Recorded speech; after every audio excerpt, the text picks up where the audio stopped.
वक्त की पाबंदियों से आगे बढ़कर जब कोई परिंदा आपके मुंडेर पे आकर सुरीली सदा देने लगे, कोई लाचारी, कमसिनी, मजबूरी या कोई बंदिशों से आगे की सोच रखता हो और अपनी मंजिल पाने की खातिर अपनी ताकत से कहीं ज़्यादा मेहनत करता हो, तो आप ये मान कर चलें कि कामयाबी यकीनन उसके कदम चूमेगी। ज़िंदगी में मंजिल पाने की तलब और ईमानदारी हो तो इंसान कामयाबी की दहलीज पे पहुंच ही जाता है, और तब जाकर उसकी कामयाबी कभी ना ख़त्म होने वाली दास्तां उसे गले लगाती है और उसके माथे पे एक हसीन बोसा देती है। उसी कड़ी में आज डीडी उर्दू लेकर आया है नया शो हौसलों की उड़ान, और मैं सोनम गिल आपकी मेज़बान। तो चले नाज़रीन, आज आपकी मुलाकात करवाते हैं एक ऐसे बाकमाल शख्सियत से जिन्होंने खुद को इस मुआशरे के सामने नज़ीर पेश किया है, सैयद आबिद हुसैन। सही कहते हैं, इंसान जहाँ जन्म लेता है, जिस फजा से सांस लेता है, उसका मिजाज भी वैसा ही हो जाता है। जिला फैजाबाद अब रामनगरी अयोध्या में जन्मे सैयद आबिद हुसैन को क्या पता था कि बड़े होकर मजबूर, लाचार, बेसहारा, बेघरों का सहारा बन जाएगा। महज 12वीं क्लास पास आबिद की जिंदगी लोगों की मदद करते हुए गुजर रही है।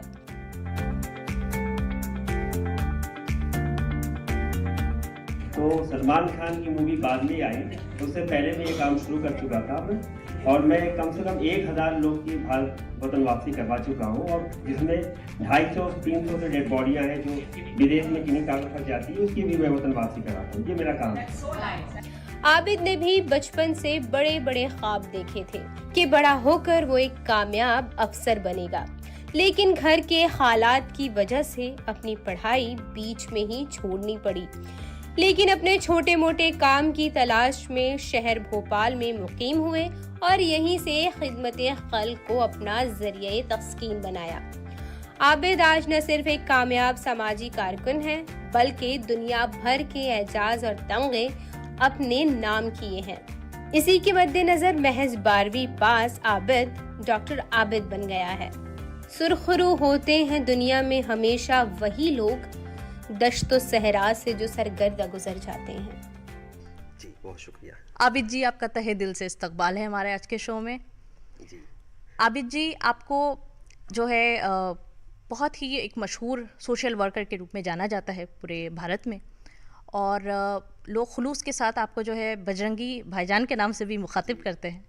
तो आज आपके ज़रिए हम जानना चाहेंगे कि क्यों और कैसे आपने जो है इस जर्नी की शुरुआत की। जी, बहुत शुक्रिया। सबसे पहले तो मैं डीडी उर्दू और हौसलों की उड़ान पूरी टीम का शुक्रिया अदा करता हूँ।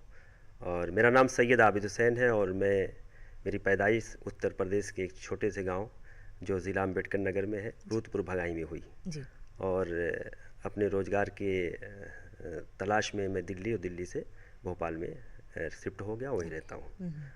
और मैं अपने काम के अलावा ये सोशल वर्क जो प्रवासी मजदूर यानी जो हमारे भारतीय हिंदुस्तानी भाई जो विदेश में काम करने जाते हैं और वो वहाँ पे फंस जाते हैं या उनको वहाँ पे कोई प्रॉब्लम आ जाती है या तकलीफ़ आ जाती है, तो वो भारत नहीं आ पाते, तो उनकी वतन वापसी और उनको वहाँ पे तहफ़्फ़ुज़ मुहैया कराने के लिए मैं काम करता हूँ। और उसकी जो मेन कड़ी है वो भारत का जो विदेश मंत्रालय है और हमारा सिफारस खाना है।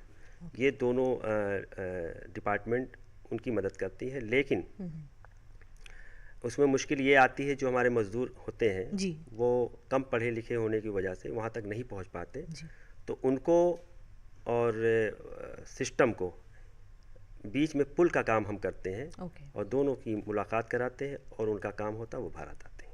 अच्छा, तो बाहर मुल्कों में जितने जो हमारे वर्कर्स होते हैं या एम्प्लॉयमेंट के वाले से जितने सारे लोग माइग्रेट होते हैं, वो अगर फ़र्ज़ करें कि किसी मुश्किल में आ जाए या कोई कैद हो जाता है बाज़ दफ़ा किसी वजह से, तो उनको भी जो है आप रिहाई दिलाने में काम करते हैं। इसमें ऐसा नहीं है कि जो क्रूर मालिकों की चंगुल में लोग फंसते हैं, बहुत सारे वजह होती है वहाँ फंसने की। जेल में आजकल बहुत सारे आप केसेस सुनते होंगे कि सऊदी अरब गया था और किसी झूठे केस में या किसी तरह वो फंस गया है, तो उसकी पैरवी नहीं हो पाती। मेन जी। मसला उसकी वतन ना आने की ये होती है कि उसकी पैरवी नहीं होती। नहीं। भारत में भी अगर किसी जी। कैदी की पैरवी ना हो तो लंबे समय तक वो अंदर रहता है, लेकिन अगर कोई वकील उसकी पैरवी करता है तो जल्दी उसकी रिहाई हो जाती है। तो सेम वहाँ पे ये चीज़ होती है, जी। लागू होती है।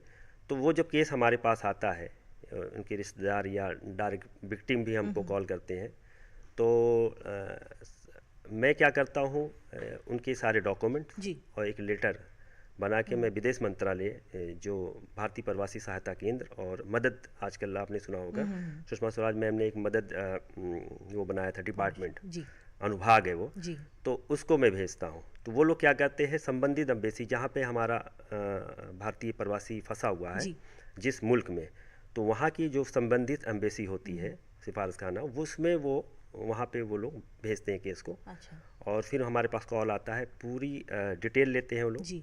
और फिर हम उनकी फैमिली से बात कराते हैं, और भी जो भी डॉक्यूमेंट कमी रहती है वो पूरा करके फिर वो एम्बेसी की टीम जेल जाती है, जी। जेल में उनसे मुलाकात करती है, और वहाँ पे लीगल प्रोसेस के लिए वकील भी किया जाता है। तो वो सारे काम यहाँ से शुरू होता है, और वहाँ फिर फाइनली जो भी फैसला आता है जी। फिर उनको भारत भेजा जाता है। भारत भेजते हैं तो वो लोग आने के बाद जो भी बहुत सारे लोग मिलने भी आते हैं, बहुत सारे लोग वहीं एयरपोर्ट वगैरह से वीडियो बना के मुझे शुक्रिया उक्रिया करते हैं। तो मैंने कहा भाई शुक्रिया उक्रिया जी। आप सरकार का करिए, सरकार अगर हमारी इतना अच्छा काम ना करे तो हम कौन होते हैं। सही बात। तो इसमें मैं हुकूमत को बहुत तरजीह देता हूँ कि हुकूमत बहुत अच्छा काम कर रही है, विदेश नीतियों पे अच्छा काम है अच्छा उनका। काम है। जी।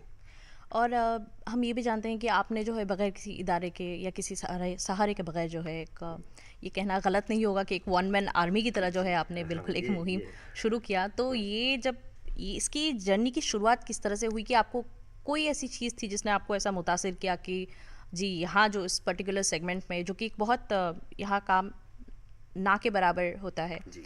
तो इसको किस तरह से आपने शुरू किया कि मुझे इस सेगमेंट को ही पकड़ना है या इसी पे जो है प्रॉपर वर्क करना है? हाँ, ये कोई मतलब मैंने ऐसा नहीं कि किसी ने मुझे बताया जी।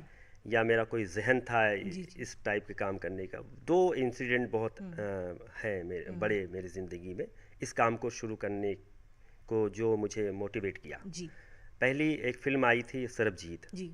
तो सरबजीत में सरबजीत एक बंदा है जो पंजाब का है, जी। वो फेंसिंग पार करके पाकिस्तान चला गया है, और वहाँ पे वो संघर्ष कर रहा है भारत आने के लिए। सही। और उसकी जो बहन है तलबीर कौर, वो भारत में संघर्ष कर रही है उसको लाने के लिए। तो एक भाई बहन की स्टोरी है ये मूवी। मैं मूवी का प्रमोट नहीं कर रहा हूँ, लेकिन ये मूवी आप देखिएगा, जी, बहुत अच्छी मूवी है। तो वो फिल्म हमने देखी, तो उसमें उस बहन की संघर्ष कहानी, वो उसमें ये बताता है कि वो बहन अकेली थी। जी। तो मेरा मानना अगर उस बहन के साथ कोई और होता, आबिद हुसैन तो तब नहीं थे उस फील्ड में, लेकिन अगर कोई होता तो उसको आसानी होती, सही बात क्योंकि वो दिल्ली बार बार आती है, मंत्रालय जाती है, जी। तो मिलना जुलना, और उसके बाद तो उसकी संघर्ष की कहानी ने मुझे थोड़ा सा झकझोरा कि नहीं, इस विषय पे काम करना चाहिए, काम कर सकते हैं। और दूसरा, आपने सुना होगा सुषमा स्वराज मैम हयात थी, तो एक गीता नाम की बच्ची जो पाकिस्तान में किस शेल्टर में थी, जी। तो जो भारत आई जी। तो एक खुशी का माहौल हुआ, हम लोगों ने खुशियाँ मनाई कि भाई हमारी बच्ची भारत आई। फिर सुषमा जी ने उसकी फैमिली से भी मिला दिया, अभी वो फैमिली में पहुंच गई है। ओके। तो फिर उसके बाद क्या हुआ कि वो व्हाट्सएप पे ऐसे ग्रुप में कुछ पत्रकार साथियों की एक चर्चा चल रही थी, गुफ्तगू हो रही थी। तो मैंने पूछा कि ये मतलब उन्होंने, एक पत्रकार थे, तो उन्होंने कहा कि ये गीता आई तो बड़ी खुशी की बात है, रमज़ान कब जाएगा? तो मैंने उनसे पूछा कि रमज़ान कौन है? जी। तो उन्होंने बताया कि रमज़ान जो है एक बांग्लादेश का बच्चा है, अच्छा। उसकी माँ पाकिस्तानी है, जी। और बेटा जो है बाप जो है वो बांग्लादेशी, इसलिए वो बांग्लादेशी है, ओके। लेकिन वो अपनी माँ के पास जाना चाहता है। तो ये इसकी स्टोरी है। तो मैं उस बच्चे से मिलने गया। मैं अभी कुछ भी नहीं जानता हूँ, जी। मुझे नहीं पता है कि वो कैसे जाएगा, और इसमें कौन से डिपार्टमेंट की कौन सी मदद है मुझे नहीं पता है। मैं चला गया, बच्चे से मिला, मैं बच्चे को शेल्टर की जो डायरेक्टर थी उन्होंने बुलाया और मेरे साथ बैठा के बात कराई, तो मैंने ट्विटर पे एक मुहिम चली। आज भी अगर आप ट्विटर पे जी। हैशटैग हेल्प रमज़ान सर्च करेंगे तो आपको मेरी मुहिम मिल जाएगी। तो वो मुहिम मैंने ऐसे ही शुरू की और ट्रेंड हो गई।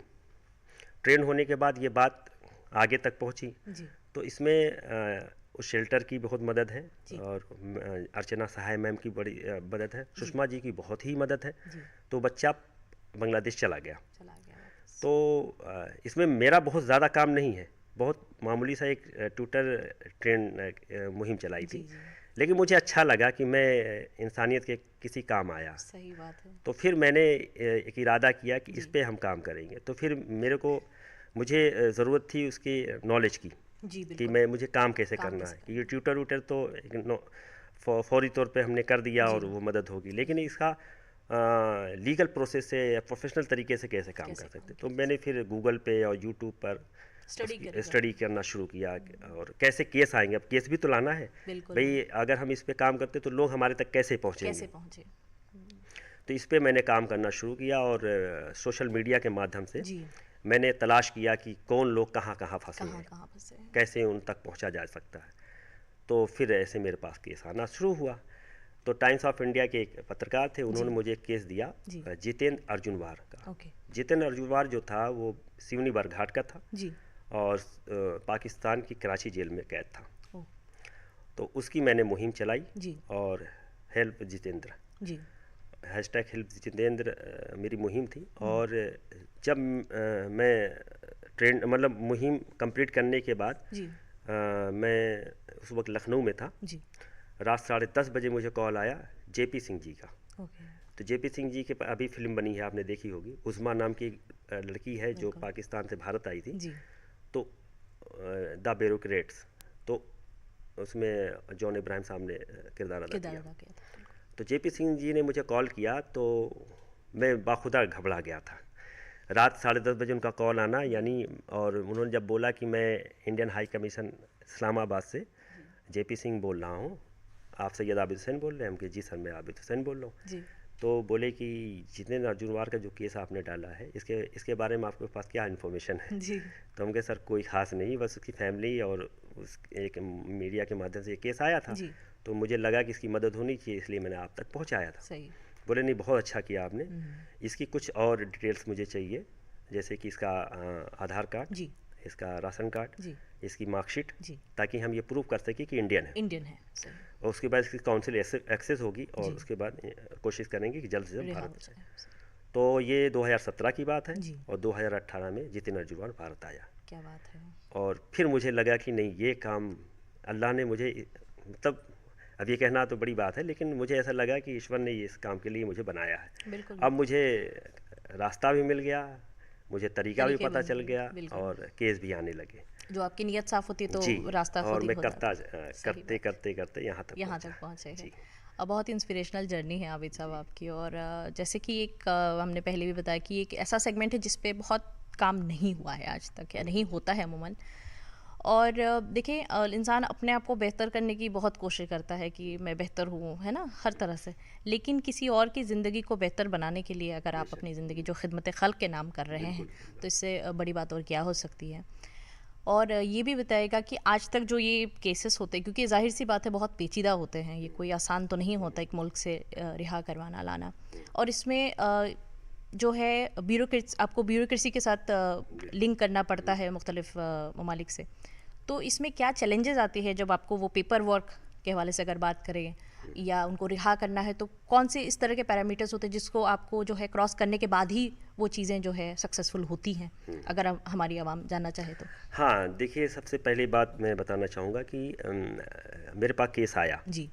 तो डॉक्यूमेंट में दिक्कत ये आती है कि वो डॉक्यूमेंट उनके पास होता ही नहीं है। ओके। क्योंकि जब हम विदेश जाते हैं जी।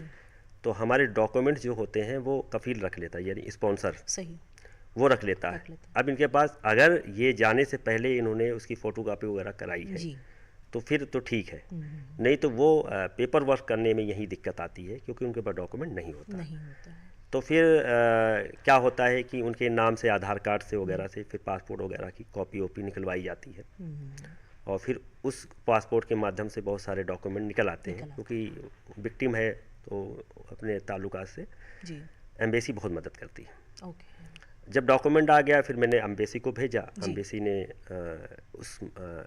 जिसमें इसमें कई रूल मतलब जी। कई तरीके होते जी। हैं। पहली बात तो जैसे हम सऊदीया का हम केस ले लेते हैं। जी। सऊदी अरब अगर बंदा हमारा गया और वहाँ पे फंस गया तो 3 महीने के अंदर, जब इंदिरा गांधी साहिबा मरहूम जब जी। प्राइम मिनिस्टर थी, तो 1984 में एक एक्ट बनाया था उन्होंने प्रवासी मजदूरों पर। जी। तो उसमें ये है कि जहाँ तक मैंने पढ़ा है, जी। अगर 3 महीने के अंदर आपको काम समझ नहीं आता जी। या कोई दिक्कत है या आपके साथ धोखा हुआ है, जी। सपोज करिए कि आपको ड्राइवर के काम में बुलाया गया और आपसे ऊँट चरवा रहे हैं या जी। बकरियां चरवा रहे हैं या रेगिस्तान में आपको पटक दिया है, जी। तो आप अपनी एजेंसी को कंप्लेंट कर सकते हैं। अच्छा। फिर एजेंसी क्या करेगी, एम्बेसी के साथ और इमिग्रेशन अधिकारी के साथ जी। ताल्लुक ताल्लुक में बना आते के हैं। जी। और कंपनी से मुताला करेगी। मुतालबा तो उसके बाद वो दोनों सूरतों में जी।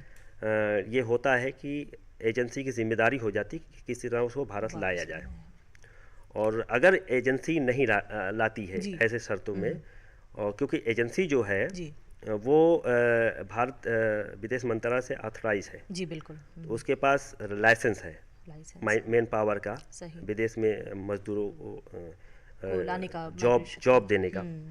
तो क्योंकि अगर वो भेज रही है तो जिम्मेदारी भी उसकी है। जिम्मेदारी भी तो ऐसे में अगर वो नहीं करती है तो उसका जो लाइसेंस सस्पेंड हो जाएगा। ओके। तो ये इसमें एम्बेसी के साथ मिलके एजेंसी काम करती है और उनको लाती है। और सपोज करो नहीं लाती है तो फिर मैं बीच में उनको बार बार रिमाइंडर देता रहता हूँ। और क्योंकि ये क्या करते हैं एम्बेसी को एक अपनी तरफ से एक बयान देकर मेल कर देते हैं कि साहब वो उसकी गलती है और मेरी कोई गलती नहीं, वो तो काम नहीं करना चाहिए, तो वगैरह वगैरह। तो सारा जो ब्लेम होता है वो मजदूर पे डाल देते हैं।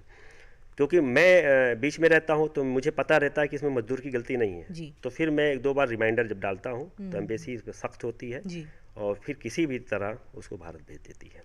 फॉलो अप करना पड़ता है। ये हुआ 3 महीने वाला केस। जी। एक हुआ कि 5 साल 10 साल 15 साल से एक क्रूर मालिक के चंगुल में एक आदमी फंसा हुआ है और उसको वो मालिक भेज भी नहीं रहा, ना पैसे दे रहा है, खाली खाना दे रहा है। ऐसे बहुत सारे केस आते हैं मेरे पास।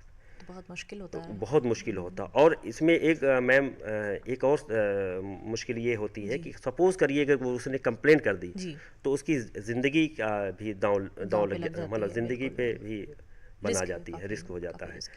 तो फिर मुझे यहाँ बड़ी मुश्किलें होती हैं कि उसे बचाना भी है, क्योंकि अगर उसको मार दिया तो भी तो फिर जिम्मेदारी मेरी है ना। बिल्कुल। तो फिर मैं क्या करता हूँ, मैं एम्बेसी को बता ही देता हूँ कि सर पहले आप लड़के से बात करिएगा, लड़का जैसा कहे, जिस तरह अगर आपको शेल्टर देना है, उसको वहाँ से उठाना है, या आप वहाँ की अथॉरिटी, वहाँ की लोकल पुलिस का सहारा लेना चाहें तो ही फिर लड़के से बात करिएगा। नहीं, जैसे ही आप बात करेंगे तुरंत लड़के के ऊपर वो लोग केस कर देंगे या उसको भगा देंगे, मारेंगे।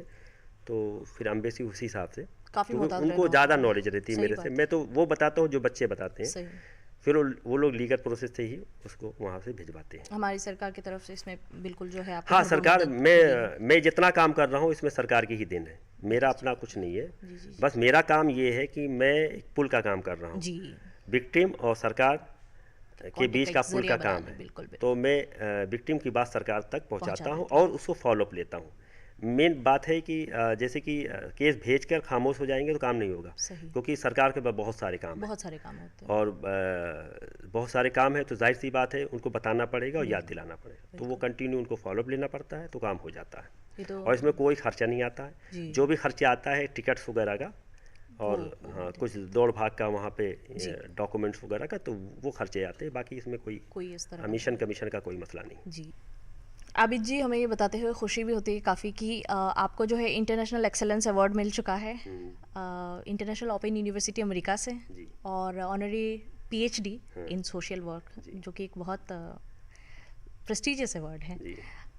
कैसा मोमेंट था जब आपने पहली बार ये सुना, आपको बुलाया गया, कैसा लगा? जी, हमारे एक दोस्त हैं विजय बजाज साहब, तो उनका कॉल आया कि आपके काम पर अमेरिका के एक ओपन यूनिवर्सिटी है जो ऑनरी डॉक्टरेट देना चाहती है और आपको दिल्ली सितंबर 2023 फला डेट को जी दिल्ली आना है और वहाँ पे ये आपको ये एजाज़ मिलेगा। जी और उन्होंने एक फॉर्म दिया तो वो फॉर्म मैंने फिलअप करके दिया और वो फिर यूनिवर्सिटी से मुझे वेरिफिकेशन आया मेल के ज़रिए और मुझे बुलाया गया, वो मिला मुझे। तो ये मेरे लिए बड़ा मतलब बड़ा एजाज़ का वक्त था और बड़ा अचीवमेंट था, जी क्योंकि मैं तो कभी सोचा भी नहीं था कि मुझे डॉक्टरेट वगैरह मेरे को उतना मैं बड़ा तालीम याफ्ता भी नहीं हूँ कि मैंने बहुत अच्छी पढ़ाई की है कि उस पढ़ाई की बदौलत मुझे मिले। तो ये काम ने मुझे दिया है और जितने भी आज मैं यहाँ बैठा भी हूँ तो जी आप इसी काम की वजह से। तो मैं अल्लाह का और सरकार का सबका मैं बहुत शुक्रगुजार हूँ और तमाम सोशल मीडिया के लोग जिन्होंने मेरी हर मुहिम में मेरा साथ दिया, सबका मैं बहुत शुक्रगुजार हूँ। आप सिर्फ ये नहीं करते कि जो वहाँ पे लोग फंसे उनको दूसरे ममालिक से लाते हैं, अगर कोई ज़िंदगी से हार जाए जिनका आप शव भी जो वहाँ से है फैमिली हाँ। मेम्बर्स तक पहुँचाते हैं, हाँ, ये इसमें भी मैं एक बहुत बड़ा काम है। इसके देखिए बारे में ये तो इसलिए मैं बताना बहुत ज़रूरी समझता हूँ कि वहाँ पे सऊदी अरब या दुबई या कहीं जी ममालिक में जब मौत हो जाती है तो उनको कोई रास्ता नज़र नहीं आता, जी क्योंकि वो जो परिवार है वो टूट जाता है। सही एक तो कमाने वाला गया और वो गया बाहर विदेश के मुल्क, मतलब जी वहाँ पे जहाँ उसको देख नहीं सकता देख वो। नहीं पाते हैं। तो सबसे बड़ी चुनौती उसको साथ ये हो जाती है कि विदेश से बॉडी लाने में पैसा बहुत खर्चा आता है। जी जैसे सपोज़ करिए कि सऊदी अरब में किसी की मौत हो गई जी तो कम से कम 4.5-5 लाख रुपए खर्चा आता है टोटल प्रोसेस में भारत में वापस लाने हाँ लाने में। और उनको पता भी नहीं है कि कैसे लाना है। तो दो जी चीज़ें इसमें करनी रहती है मुझे, एक तो उनकी बात सरकार तक पहुंचाना जी प्लस उनकी माली मदद करवाना, क्योंकि वो बॉडी जो हम मंगवाते हैं वो फ्री ऑफ कॉस्ट मंगवाते हैं सरकार के माध्यम से। जी तो सबसे पहले हम उनके सारे डॉक्यूमेंट इकट्ठा करते हैं, पावर ऑफ अटर्नी बनवाते हैं और उसके बाद सरकार को भेजते हैं। सरकार पूरा प्रोसेस करके जी body Bharat free of cost भेज देती है। ये बहुत बड़ी बात है। हाँ बिल्कुल। और ये क्योंकि यहाँ पे मैं देखता हूँ कि थक जाते हैं लोग, फिर लास्ट में कहते हैं कि नहीं ऐसा है वहीं पे दफन कर दीजिए, वहीं अंतिम संस्कार कर दीजिए। तो और मेरे पास जितने केस आए हैं मैंने वहाँ पे बॉडी अंतिम संस्कार नहीं होने दिया। जी हाँ आपने कुछ लोग उसकी ऐसे हैं कि जिम्मेदारी वहीं अंतिम संस्कार शुरू से ही चाहते हैं तो वो अलग बात वो है। अलग बात है। लेकिन अगर मेरे पास कोई भी बॉडी का केस आया, दुर्भाग्यपूर्ण किसी की मौत हो गई वहाँ पे, जी तो उसको मेरी कोशिश रहती है कि वो आखिरी जो दर्शन है लोगों का भारत में उसके परिवार को मिलना चाहिए। बहुत तो बड़ी पूरी बात है। कोशिश करते हैं और आती है और सरकार मदद करती है। बहुत शुक्रिया आबिद साहब, आप इतनी खूबसूरत बातें शेयर करें और ये एक बहुत बड़ा नेकी का काम कर रहे हैं आप। वो मौलाना रूमी का एक कोट है, वो फरमाते थे कि अगर तुम अज़मत की बुलंदियों को छूना चाहते हो जी तो खुदा के मखलूक की मदद करो मदद कीजिए। और उनके लिए मोहब्बत का जो है पैगाम सबके सामने रखो, और आप उसकी जीती जागती एक हाँ, मिसाल है तो हमारे सामने। मेरा भी मानना है कि इबादत और ख़िदमत जी दोनों एक ही चीज़ है। जी इबादत भी ज़रूरी है और ख़िदमत भी खिदमत भी। ज़रूरी है। लेकिन मैं देखता हूँ कि लोग इबादत की तरफ ज़्यादा भागते हैं, जी खिदमत में कम है। तो जो दो ट्रैक है ना, इबादत वाला खाली है, जी जी खिदमत वाला खाली है, इबादत वाला फुल है। तो मेरी गुजारिश है कि भाई खिदमत में भी आप लोग आइए, इबादत तो करिए। जी अल्लाह की रज़ा के लिए, ईश्वर को खुश करने के लिए लोग करते हैं, और खिदमत भी करिए, उससे भी अल्लाह और ईश्वर खुश होगा। बिल्कुल। बहुत बहुत शुक्रिया आबिद जी। और इससे पहले कि हम प्रोग्राम ख़त्म करें, हम चाहते हैं कि आप हमारे नाज़रीन को आज कोई भी मैसेज देना चाहें तो प्लीज़ शेयर करें। ये कैद है, एक मशहूर शायर हैं, उनका नाम तो मैं भूल रहा हूँ, लेकिन ये शेर मुझे बहुत अच्छा लगता है। ये कैद है तो रिहाई भी अब ज़रूरी है, किसी भी सिमत कोई रास्ता मिले तो सही। क्या बात है। तो अगर कोई कैद है जी तो उसकी रिहाई के लिए रास्ता बनाते हैं हम, और इसमें लोगों की मदद से और सरकार की मदद से उस मंजिल पर पहुंचते हैं, और फ़ायदे होते हैं और मदद होती है लोगों की। और इसी कड़ी को आगे बढ़ा रहे हैं और इसी फील्ड को और बड़ा कर रहे हैं। और कोशिश ये है कि हम इस काम को, क्योंकि मैं अकेला पड़ जाता हूँ, तो इस काम को और बड़ा किया जाए और पूरी दुनिया में जितने भी हमारे प्रवासी मजदूर माइग्रेन हैं जी वो कहाँ किस हाल में है उन तक हम पहुँचे और उनको वहाँ जाके उनकी मदद करें। अब तो मतलब इतना काफ़ी जानकारी हो गई। तो ऐसे ही में एक एनजीओ से मैं जुड़ गया हूँ जो इसी फील्ड में काम करती है, एम इंडिया फोरम है, और उसके जो प्रेसिडेंट हैं वो मुजफ्फ़र भाई हैं, मेरे अच्छे दोस्त हैं। तो उनकी भी सोच मेरी ही जैसी है। तो हम लोग मिलके एक प्लान कर रहे हैं इंटरनेशनल लेवल पर कि अब हम लोग विदेशों में जाएंगे और वहाँ से डाटा निकालेंगे कि हमारे मज़दूर किस किस देश में और कितने किस किस उसमें जुल्म में वहाँ पे कैद हैं, और उनके लिए बड़ा काम करना है। और मैसेज ये देना चाहूँगा कि मैं अपनी फील्ड का काम यही मैसेज देना चाहूँगा कि आप विदेश जाइए, और विदेश जाना अच्छी बात है। विदेश जाने से जो हम पैसा कमाते हैं वो भारत की इकोनॉमी में काम आता है, कि वो वाइट मनी है।